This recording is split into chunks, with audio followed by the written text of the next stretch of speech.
with the coming of Islam, that same group of people created a new civilization where there was tolerance of religious minorities, for example, a huge step forward in respect to the rights of the lowest members of society, the women and slaves and so on, and with respect, and there was a creation of an openness to the truth, a desire to seek out knowledge that then enabled the sciences to progress and have enormous advances in many of the sciences. The foundations were laid for modern science in that society. However, this progress is not just a smooth upward graph. It's a cyclical thing. You get advance and then you get decay. Religion gives the impetus by creating the conditions for the development of a society, but after a time civilization decays, and the cause of this, the cause of the rise, as I say, is the religions creating the unity, creating the preconditions for civilization.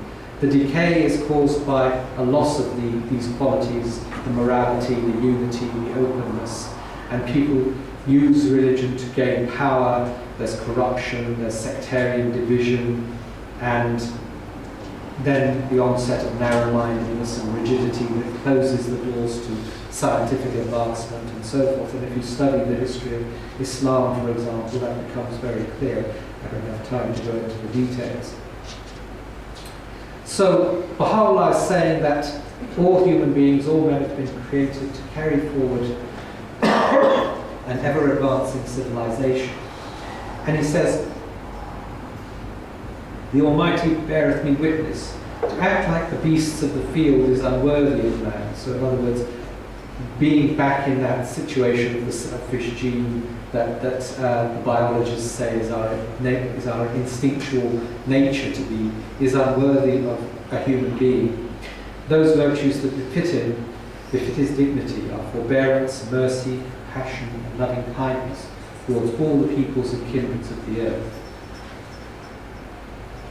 And another very interesting quotation is from Abdul-Baha, where he talks about the fact that no matter how far the material world advances, it cannot establish the happiness of mankind. Merely a material civilization cannot do this.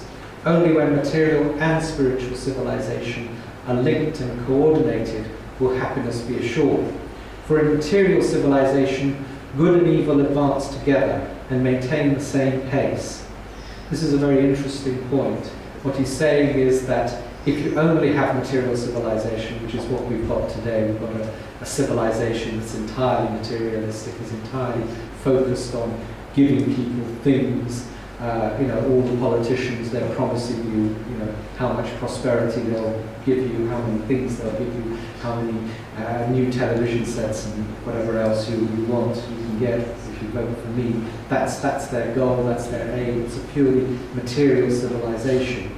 And what Abdul-Baha is saying is that if you have that type of civilization, the good and the evil, it's capable of giving a certain amount of good, but the good and the evil will be equivalent. You won't get any net gain out of that situation.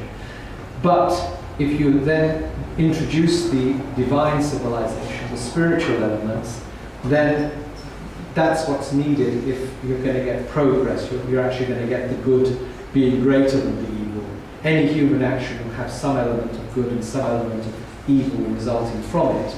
If you don't have the spiritual element, the good and the evil will balance each other and you won't have any net gain. It's only if you have the spiritual element as well as the material element that there will be progress, there will be benefit, there will be an overall gain to humanity.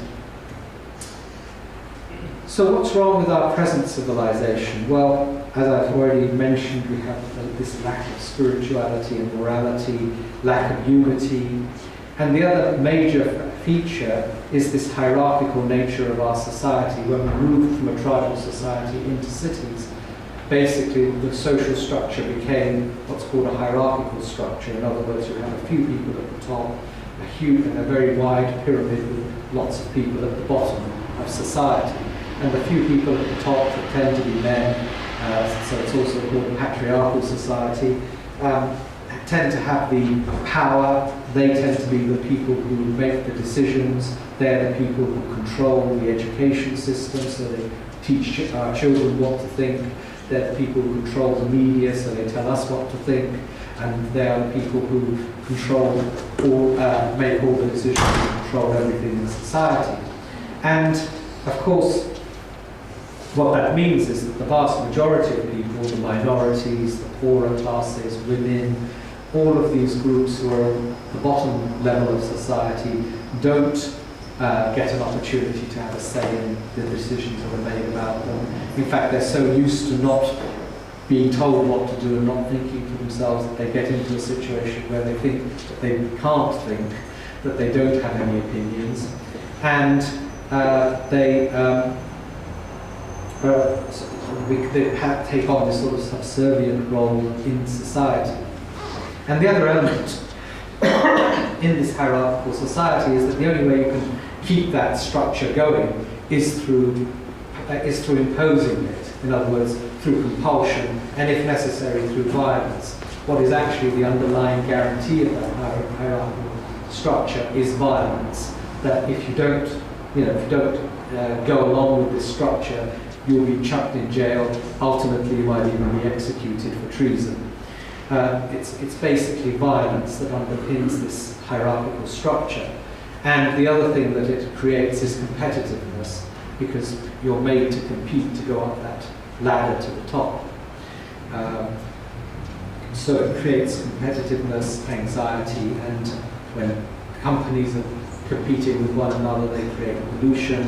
When politicians are competing with one another, they create corruption. It permeates every element of society. I'm not just talking about the political structure.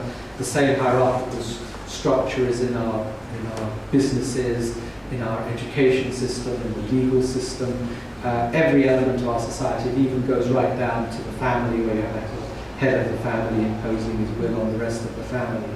So this structure is all pervasive in our society. The next question I want to ask is, how did we get to where we are today with this lack of spirituality, lack of morality, lack of unity?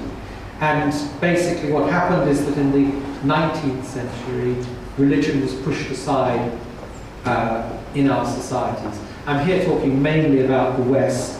It happened in other societies but slightly later dates, but almost every society has gone through these phases, if not exactly at the same time scale. But basically, religion, which had been at the centre of society, which had been the focus of unity for society, it had been the source of values for the society, it had created the vision of where the society was going, what it was aiming for, all of these things. Religion, which had been all of these things, was pushed aside in the 19th century. And in the 20th century, we had a series of experiments of creating man-made ideologies to take the place of religion. Man-made ideologies that would give us a source of cohesion, that would give us a set of values, that would give us a vision of where our society was going to. And these were nationalism, racism, and communism, broadly speaking. Nationalism led to the disaster of the First World War, when the highly nationalistic nations of Europe went to war with one another. Racist ideologies became very prominent in the Second World War. In Germany, you had the Nazi ideology. There were all sorts of fascist ideologies going around Europe. In Japan, of course, there was a racist ideology, and these led eventually to the Second World War.